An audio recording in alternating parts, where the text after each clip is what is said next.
কি গরম পড়ে গেল বাইরে এই দাবদাহে কাজের মাঝখানে, তাও তো বেরোতেই হবে। কিচ্ছু করার নেই, রওনা দিলাম সেক্টর 5-এর উদ্দেশ্যে। একটা ছোট্ট মিনি ব্লগ শেয়ার করে নিচ্ছি তোমাদের সাথে, তো দেখতে থাকো। সবার আগে পৌঁছে গেলাম সেক্টর 5 এবং অনেক দিন পর কাছের মানুষগুলোর সাথে দেখা হলো। খুবই ভালো লাগলো যতই গরমকে উপেক্ষা করে। পর কাজবাজ সেরে খুব খিদে পেয়ে গেছে, রওনা দিলাম বার্গার কিংয়ের উদ্দেশ্যে। তো ভেতরে ঢুকে খুবই গরম ছিল, তো ভেতরে ঢুকে একটু রিল্যাক্স হয়ে বসার পরে শুরু করলাম আমরা অর্ডার দিতে হবে। তো সবাই লিটারালি মনে করে কি অর্ডার করবে, কে অর্ডার করবে মন দিয়ে দেখা হচ্ছে। এরপর শুরু হয়ে গেল ময়ূকের পাগলামো।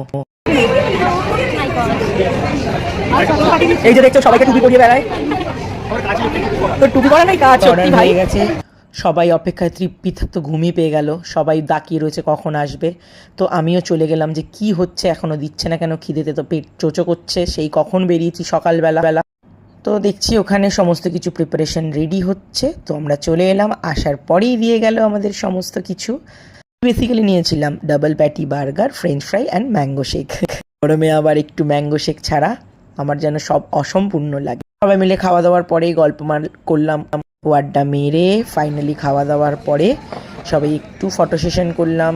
অনেক দিনের জমানো কথা, গসিপ সব কিছু কমপ্লিট হওয়ার পরে এরপরে যে যার বাড়ির দিকে রওনা দেওয়ার কথা।